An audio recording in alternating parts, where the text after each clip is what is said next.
Okay, it has completely fallen apart for actor Jussie Smollett. Last month, the news was that Jussie Smollett was attacked in a racist, homophobic incident. The story we were told was that Smollett was out getting something to eat when two white men racially insulted him, said homophobic things, punched him, threw a chemical at him, and put a rope around his neck saying, "This is MAGA country." Now, the story very quickly started to fall apart. Surveillance footage was found of two brothers who are Smollett's former or sometimes personal trainer and someone who also worked as an extra on Empire, the show that Smollett is on. They were on surveillance video buying ski masks that looked like the ones ultimately worn by the attackers. The police say that they now know that Smollett spoke to the attackers on the phone, both before and after the incident. And police have now announced that felony charges are forthcoming against Smollett. The technicality of it is disorderly conduct and filing a false police report, and Smollett has indeed now been arrested earlier today. So this is all really, really, really bad. And of course, Smollett is innocent until proven guilty, but there is no serious defense of this at this point in time. Even the statements from Smollett's lawyers are merely pointing to innocent until proven guilty is a thing and not refuting the facts of it in any way. A quote from Smollett's attorneys, Todd Pugh and Victor Henderson, says, "Like any other citizen, Mr. Smollett enjoys the presumption of innocence, particularly when there has been an investigation like this one, where information, both true and false, has repeatedly been leaked." So it is not looking good. And for me, there's a couple of what I would consider the most important elements here. So the first thing is this story is notable because lots of other actors voiced support for Smollett.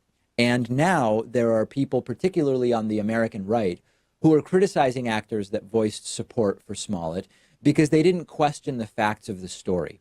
It's not a super fair criticism, right? I mean, most crimes that are reported are real. If you find out that a colleague makes an allegation like this one, 99% of normal people would say, "That's horrible. I wasn't there, but they have my support. And what we're told happened is absolutely deplorable. And I hope that people who did it are held accountable." If it turns out to be false, which is rare, okay, you say, "That's terrible. A false crime reporting is a crime, and there are going to be consequences for that." If I were presented by a newspaper with a request for comment because imagine that Tom Hartman, radio host, was attacked in some other part of the country. And I get a call from a newspaper and they say, "Hey, you know Tom, you've known him for years. What do you think?" I would say, what is being reported is absolutely horrible. I feel terribly for Tom. He's a great guy and he has my support. If I later learn Tom staged the attack, I revise my statements, but it would be odd for me to, at the beginning, say, "I'm suspicious that Tom may have staged the attack." It's just not a reasonable standard. So I don't think that's the most fair critique. Most crime reports are real.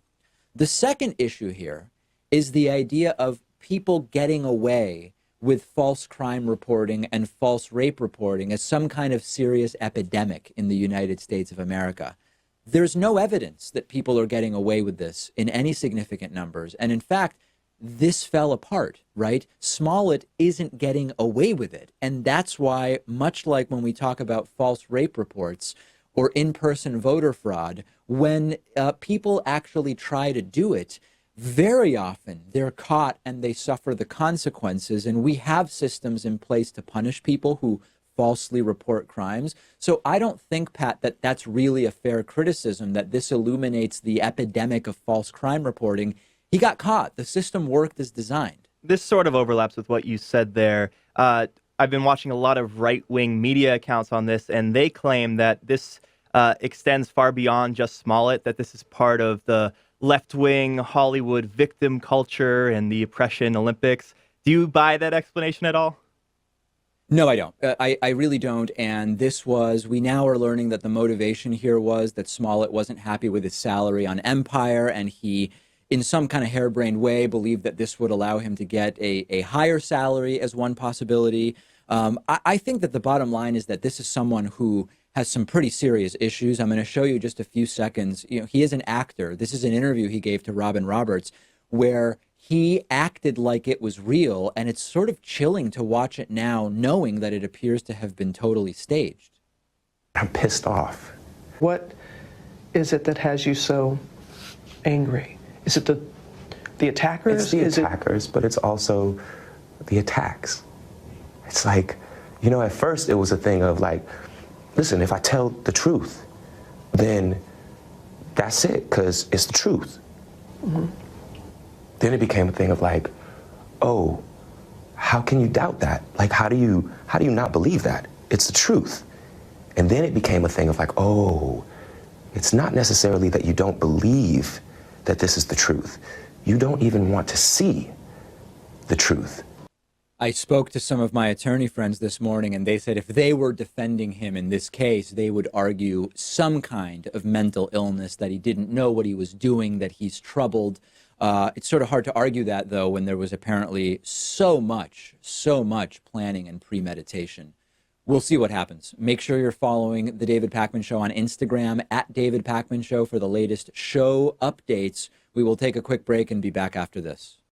One of today's sponsors, Sprezabox, is offering you some free stuff that I want to tell you about. Sprezabox is based in New York City. They help keep guys' wardrobes fresh without breaking the bank, because when you become a member of Sprezabox, each month you'll get a new box sent to your door filled with 5 or 6 stylish, hand-picked accessories and pieces of clothing for men.